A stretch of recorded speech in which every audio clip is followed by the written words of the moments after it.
खुली हुई भी जटाएं हैं। அந்த ஜடா முடிகள் என்ன இருக்குதோ அது அப்படியே ஓபன் ஆயிருக்கிற போலயும் காமிச்சிருக்காங்க, और திறந்திருக்கிற போலயும் காமிச்சிருக்காங்க. चूड़ा भी बंधा हुआ है। பிறகு அந்த ஒரு அத முடி போட்ட கூடையும் வச்சிருக்காங்க. इससे साबित होता है அது கட்டு போட்டு கூடையும் வச்சிருக்காங்க. இதனால நிரூபணம் ஆகுது बहुत सी ज्ञान की बातों के रहस्य खुल गए हैं। நிறைய ஞானத்தினோட விஷயங்கள் அந்த ஞானத்தினோட ரகசியங்கள் என்ன இருக்குதோ அது ஓபன் ஆயிடுச்சு, தெரிந்துடுச்சு. और बहुत सी ज्ञान की बातें अभी பிறகு நிறைய ஞானத்தினோட விஷயங்கள் இப்பவும் बंधी हुई है, கட்டுப்பட்டு இருக்குது. அப்படின்னா இப்பவும் அது கட்டுப்பட்டு இருக்குது. साधु सन्यासी जो है இன்றைய சாது சன்னியாசிகள் யார் இருக்காங்களோ वो शंकर को फॉलो करते हैं, बड़ी बड़ी लंबी लंबी जटाएं रखाते हैं। அவங்க சங்கரனை ஃபாலோ பண்றாங்க, ரொம்ப நீளமான அந்த ஒரு ஜடா முடிகளை வச்சுக்கிறாங்க. और वो जटाएं एक दूसरे से उलझ जाती हैं। அந்த ஜடைகள் என்ன இருக்குதோ ஜடா முடிகள் ஒண்ணுக்கொண்ணு சிக்கி கொண்டு இருக்கும். அந்த முடி என்ன இருக்கு இல்லையா ஒண்ணுக்கொண்ணு சிக்கி கொண்டு இருக்கும்னு சொல்றாங்க, சிக்கலாக இருக்கும். जटा का रूप धारण कर लेती है। ஜடா முடிகளினோட ரூபத்தை அது தாரண பண்ணிக்குதுன்னு சொல்றாங்க.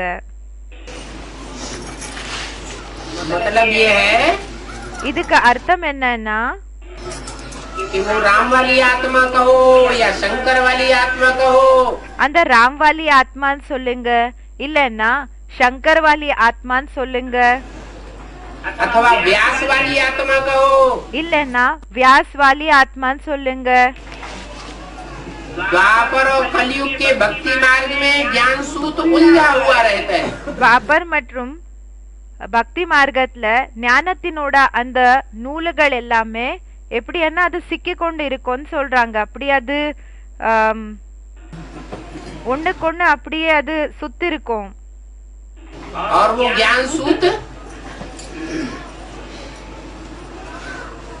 धड़ में उलझा हुआ रहता है या मस्तक में उलझा हुआ रहता है। பிறகு அந்த ஞானத்தினோட நூல் என்ன இருக்குதோ அது இந்த சரீரத்துல அது சுத்தி இருக்குமா, ஒண்ணுக்கொண்ணு அது சிக்கி கொண்டு இருக்கும் இல்லையா, சரீரத்துல இப்படி இருக்குமா இல்லன்னா தலை மேல இப்படி இருக்குமா?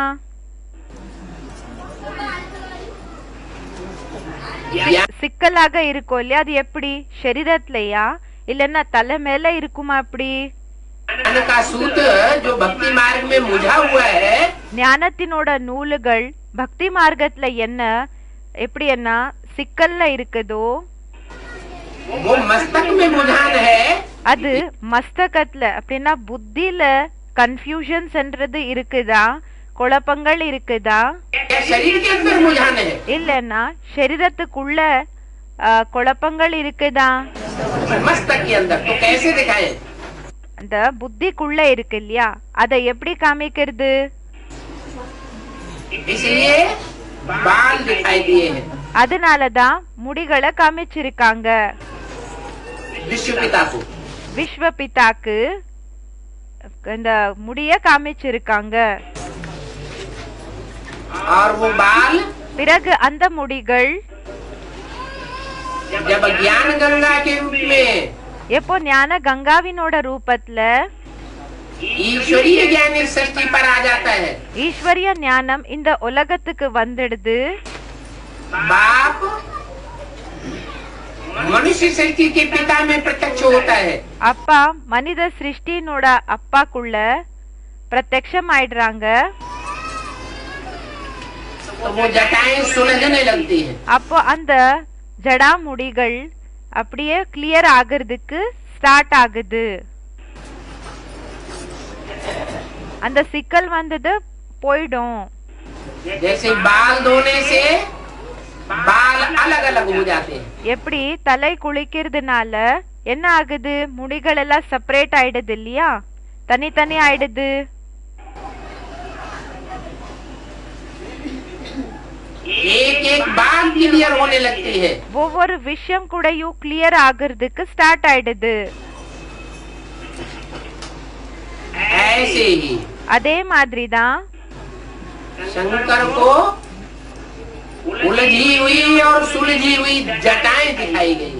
அந்த சிக்கல்ல இருக்கக்கூடிய முடிகள் அப்படின்னா அந்த ஜடா முடிகள், பிறகு அப்படியே கிளியரா இருக்கக்கூடிய அப்படின்னா தனித்தனியா இருக்கிற அந்த ஜடா முடிகளை கூடயும் காமிச்சிருக்காங்க, அப்படின்னா அந்த முடிகளை காமிச்சிருக்காங்க।